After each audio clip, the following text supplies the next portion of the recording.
Der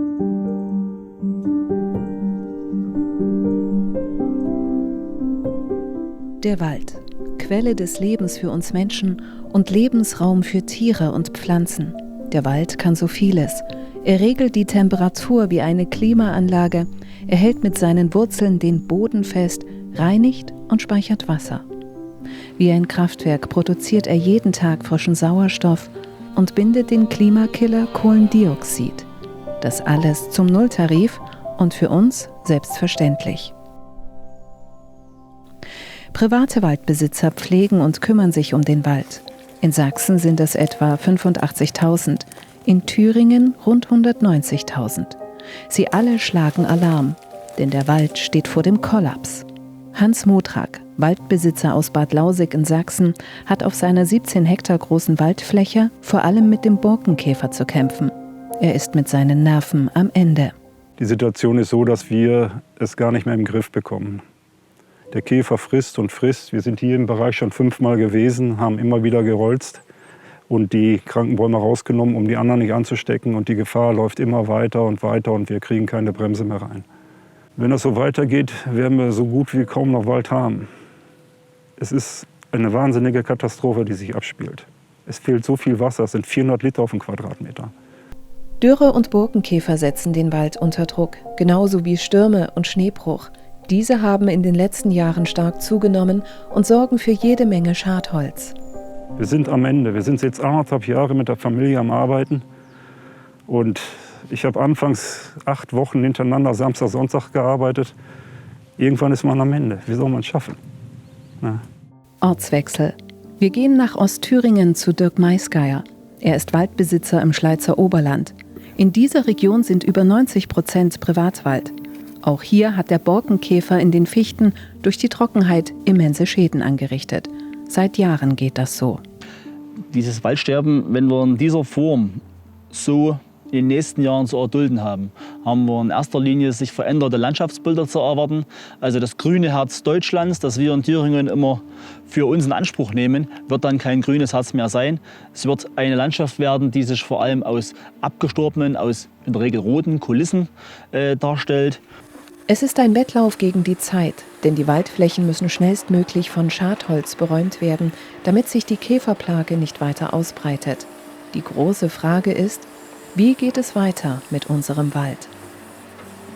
Diese Frage ist genau die Frage, die uns tatsächlich am meisten bewegt.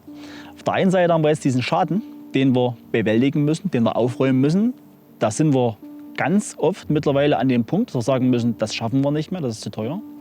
Und wenn man schon kein Geld als Waldbesitzer hat für die Ernte von Schadholz und soll dann noch Flächen aufforsten, dann ist aus meiner Sicht hier nicht nur das Interesse des Waldbesitzers als Eigentümer zu betrachten, sondern auch das unserer Gesellschaft. Ich glaube, dass wir als Gesellschaft auch die Aufgabe haben, diesen Waldumbau mit zu unterstützen. Und dort werden wir ohne Fördermittel staatlicherseits definitiv nicht zurechtkommen. Das ist an der Stelle schon ganz sicher.